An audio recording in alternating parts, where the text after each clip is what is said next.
Pernah kepikiran nggak sih kalau dunia kita ini sebenarnya digerakkan sama kekuatan-kekuatan tak terlihat? Dari layar ponsel yang lagi kamu pegang sekarang, sampai kompas yang nunjukin arah, semuanya itu bisa bekerja berkat dua hal, listrik dan magnet. Nah, hari ini kita bakal bongkar rahasia-rahasia mereka.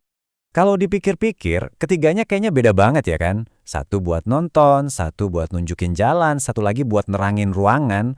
Tapi di balik itu semua, mereka punya satu rahasia besar yang sama. Ada yang bisa tebak? Kalau jawaban kamu listrik dan magnet, betul banget. Coba lihat deh infografis ini.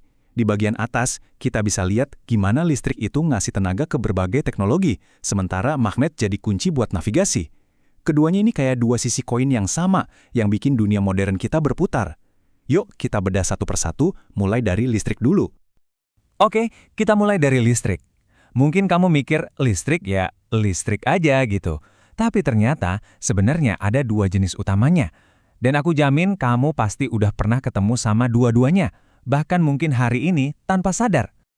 Ingat nggak waktu kecil suka gosok-gosok balon ke rambut terus balonnya bisa nempel di tembok? Nah, itu dia keajaiban dari listrik statis. Kata kuncinya itu statis yang artinya diam. Jadi muatan listriknya itu ngumpul di satu tempat dan nggak kemana-mana, kayak energi yang lagi nunggu buat dilepaskan. Kalau kita lihat lagi infografisnya, di bagian listrik statis dan dinamis, ada gambar balon yang nempel di rambut. Nah, itu contoh paling pas dari yang barusan kita omongin. Muatan dari rambut itu pindah ke balon, bikin dia jadi bisa nempel ke benda lain. Keren ya? Ini bukan sulap, ini fisika. Terus ada lawannya nih, listrik dinamis. Kalau statis itu diam, dinamis itu artinya bergerak. Nah, inilah jenis listrik yang terus-terusan ngalir lewat kabel di rumah kita. Yang nyalain lampu, yang ngecas handphone kamu, ya pokoknya yang ngejalanin hampir semua kehidupan modern kita deh. Jadi, biar gampang, bayangin aja listrik statis itu kayak sengatan kecil yang tiba-tiba cetek, singkat tapi kuat. Sementara itu, listrik dinamis lebih mirip kayak aliran sungai yang stabil, ngasih energi terus-menerus buat nyalain semua alat elektronik kita. Sama-sama listrik, tapi kelakuannya beda banget. Tapi, pernah kepikiran nggak dari mana datangnya listrik dinamis yang kita pakai setiap hari ini? Kan nggak mungkin tiba-tiba muncul gitu aja dicolokan kan? Perjalanannya dari pembangkit listrik sampai ke rumah kamu itu sebuah proses rekayasa yang luar biasa loh. Perjalanannya itu bisa kita bagi jadi 3 langkah utama. Pertama, listrik dibuat di pembangkit listrik. Habis itu, listriknya dikirim lewat jaringan kabel raksasa yang panjang banget, kayak jalan tol super cepat gitu. Nah, akhirnya sampailah listrik itu di rumah kita, siap buat dipakai. Nah, karena seluruh proses ini butuh sumber daya yang nggak sedikit, makanya penting banget buat kita hemat listrik. Lihat aja gambar celengan di infografis ini. Setiap watt yang kita hemat itu bukan cuma bagus buat lingkungan, tapi juga langsung bikin tagihan listrik kita lebih ringan. Dan kita semua bisa loh bantu dengan cara yang gampang banget. Kebiasaan-kebiasaan kecil kayak matiin lampu kalau keluar kamar, cabut charger kalau nggak dipakai, atau milih alat elektronik yang hemat energi, itu semua dampaknya besar kalau dilakuin bareng-bareng. Setiap tindakan kecil itu berarti. Baiklah, soal listrik udah lumayan kebayang ya.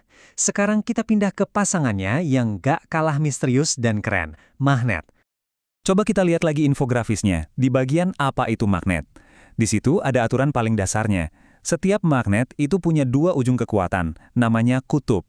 Kutub utara, yang disingkat U, dan kutub selatan, atau S. Disitulah kekuatan tarik-menariknya paling kuat. Dan magnet ini punya satu aturan emas yang nggak bisa diganggu-gugat. Kalau kutubnya sama, misalnya utara ketemu utara, pasti bakal tolak-menolak. Coba aja paksa, pasti susah banget. Tapi sebaliknya, kalau kutubnya beda, utara ketemu selatan, wah, langsung klik, nempel. Ingat aja, yang berlawanan justru saling tarik-menarik.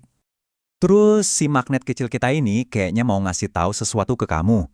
Dia itu nggak narik semua benda loh, cuma logam-logam tertentu aja. Favoritnya itu besi dan baja. Nah, makanya magnet nggak bakal nempel ke pintu kayu atau botol plastik. Nah, ini nih bagian yang paling seru.